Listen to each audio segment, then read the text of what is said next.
بسم اللہ الرحمن الرحیم۔ السلام علیکم دوستو، آج کی ویڈیو میں آپ لوگوں کو بتاؤں گا کہ سعودی عرب میں سکول کب کھولے جا رہے ہیں، اور اس کے ساتھ ساتھ جو سب سے اہم خبر ہے کہ کیا سعودی عرب سے پاکستانیوں کو جان بوجھ کر باہر نکالا جا رہا ہے، ان کی کیا تفصیلات ہیں میں آپ لوگوں کے ساتھ شیئر کروں گا۔ سب سے پہلے نمبر پر وزیر تعلیم کا کہنا ہے کہ کرونا وائرس کی وجہ سے سکول کھولنے کا فیصلہ تاحال نہیں کیا گیا۔ سعودی عرب میں سرکاری سطح پر تعلیم کا نظام یکساں ہے۔ سرکاری سکولوں میں دوسرا سیمسٹر رواں ماہ مکمل ہو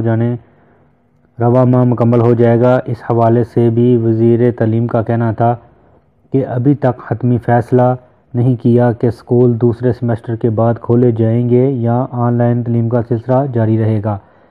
یاد رہے، سعودی عرب میں تمام متعلقہ وزارتیں متفقہ طور پر کسی معاملے پر فیصلہ صادر کرتی ہیں۔ اس حوالے سے وزارت تعلیم کا کہنا تھا کہ جب تک وزارت صحت کی جانب سے سکول کھولنے کے لیے گرین سگنل نہیں مل جاتا، اس وقت تک آن لائن تعلیم کا سلسلہ ہی جاری رہے گا۔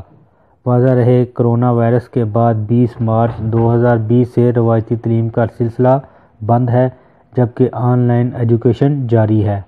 دوسرے نمبر پر ہے کہ پاکستان میں سعودی سفیر نواف بن سعید المالکی کا کہنا ہے کہ پاکستانیوں کو سعودی عرب سے واپس نہیں بھیجا جا رہا، کسی کو بھی جان بوجھ کے پاکستانی ہونے کی بنا پر واپس نہیں بھیجا جا رہا۔ اسلام آباد میں صحافیوں سے بات کرتے ہوئے سعودی سفیر نے کہا کہ صرف ان لوگوں کو واپس بھیجا جاتا ہے جن کے پاس ضروری دستاویزات نہیں ہوتی، یعنی اقامہ وغیرہ نہیں ہوتا، ان کو واپس بھیجا جاتا ہے۔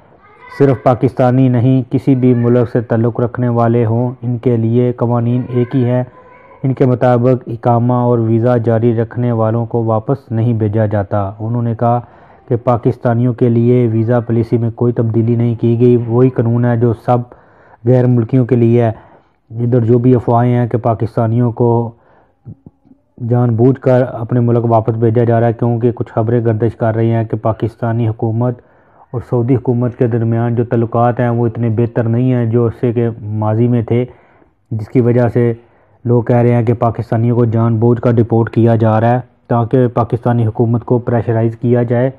اسی کی وضاحت میں سعودی سفیر جو کہ پاکستان میں موجود ہے، اس نے کہا کہ ایسی کوئی بات نہیں، یہ سب من گھڑت باتیں ہیں۔ جو قانون دوسرے ملک کے باشندوں کے لیے ہے وہی پاکستانیوں کے لیے ہے، صرف ان لوگوں کو خروج پہ یا اپنے ملک ترحیل کے ذریعے بھیجا جا رہا ہے جو غیر قانونی طریقے سے رہ رہے ہیں۔ تو دوستو، یہ تھی آج کی ویڈیو، امید ہے آپ لوگوں کو پسند آئی ہوگی۔ ویڈیو کو لائک اور شیئر ضرور کریں۔